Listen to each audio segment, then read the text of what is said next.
Pac wasn't worried about death. He was not scared of death. Neither am I. I might go tonight. I might go tomorrow.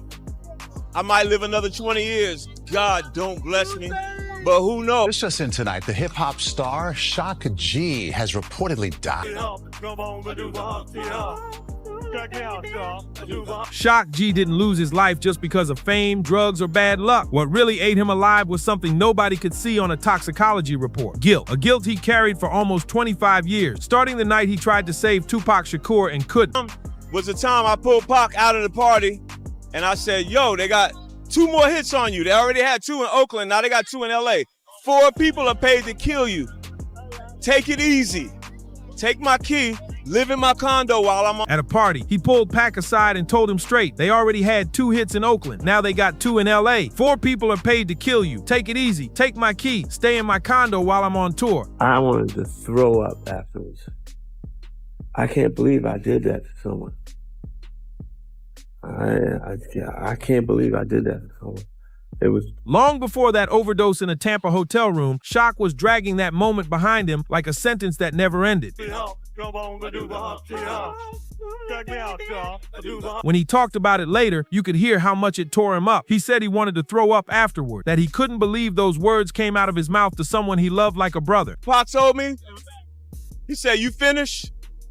You don't get it, do you? I don't give a and walked away. And before he got out of sight, he looked back one last time. That wasn't some dramatic line for the cameras. That was a man haunted by a conversation that never stopped replaying in his head. And that's when you start to see past the funny glasses and fake nose, past the Humpty dance, and into the mind of the person who mentored Tupac and helped twist hip-hop into a new shape. Pac, though, wasn't scared of death. Everybody around him knew he talked about it like it was already written. I might go tonight, I might go tomorrow, I might live another 20 years. Who knows? To him, the clock was always ticking, and he'd already made peace with that. Shock was the one who was scared for him, the one trying to slow him down in a world that only knew how to speed up. So when Pac stared back after that warning and said, you finished, you don't get it, I don't give a far, then walked away and gave him one last look over his shoulder, it branded itself into Shock's memory. When Pac died in 1996, Shock didn't just lose a friend. He gained a lifetime of what ifs, convinced he should have done more, said more, pushed harder, and that weight followed him everywhere he went. Yeah, you know, once again, it's the underground mix coming at you. My name is Shock G. And I'm Tupac. Yeah, okay. Now see, D-Flow continues. D-Flow ain't stopped with no more sons. That conversation with Pac didn't leave Shock G alone. It sat in the back of his mind no matter where he went. Pac was thinking like that. He was always plotting. If I die this way, put this out. If I die this way, I want you to put this out. He was thinking and he wanted to cover all those. He was the kind of thinker who was always running scenarios, planning for every outcome, trying to control how his story would end. Family and fans gathered at a Tampa church today to remember rapper and producer Gregory Shock G Jacobs. Services were held this afternoon at the Allen Temple AME Church. They were also streamed online. Shock G was the leader of the hip-hop group Digital. In a world that had already taken control away from him once. On the outside, though, people saw something totally different. They saw the wild dude with the fake nose and glasses, the Humpty Hump character who turned every stage into a cartoon. I just got divorced when I was about 11 years old, and from 11 through 13, I lived back in New York again.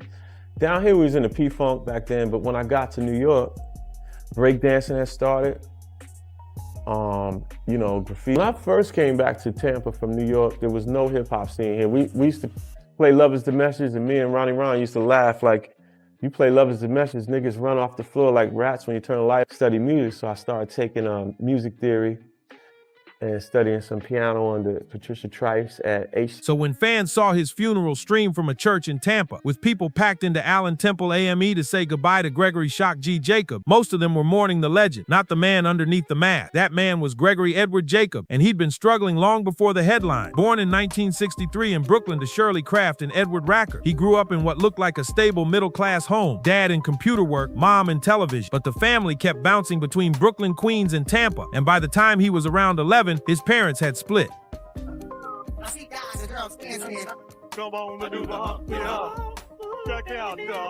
From 11 to 13, he was back in New York, watching his own life fall apart while hip-hop was being born right outside his window. In Tampa, he'd been into punk and whatever strange sounds he could find. In New York, he came back to breakdancers on cardboard, graffiti on train, DJs looping records in the park. Then he returned to Tampa again, where there was basically no hip-hop scene at all. He and his boy Ronnie Ron would play Love Is the Message, and people would run off the dance floor like something was wrong. Gregory didn't back away. He leaned in. He started really studying music, taking theory classes, learning piano under serious teachers, trying to understand why some sounds hit your chest and others didn't. Long before the nose, the fame, and the guilt. That's where the real story of Shock G actually began. No, for real. It's like, I was just,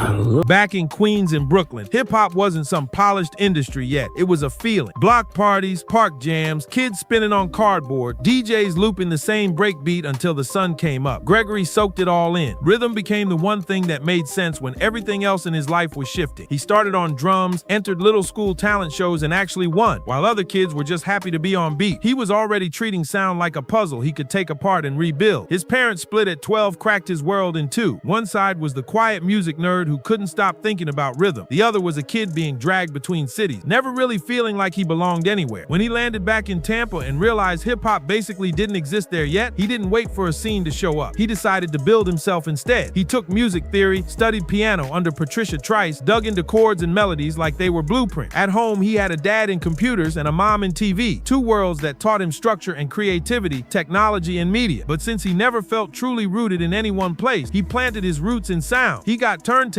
learned tricks from his cousin DJ Stretch, and started shaping this new version of himself, Shock G. By 16, school couldn't hold his attention. He dropped out, formed a DJ crew called the Master Blasters, and turned Tampa parties into his own test lab. They became local legends. He even landed a spot at WTMP, Central Florida's biggest R&B station, as their youngest DJ, until he got fired for playing Funkadelic's 15-minute Not Just Knee Deep in a tiny slot. That moment summed him up perfectly. Too creative, too stubborn, and never willing to cut the music just to fit someone else's rule. After that radio job blew up in his face, Gregory's life hit a hard fork in the road. Instead of settling down and playing it safe, he packed up and bounced. He clashed with his father, left home, and started drifting from city to city with no real plan. Waiting for Shock G to show up for the session, and we get the calls like, Shock's not gonna make it. He's in jail.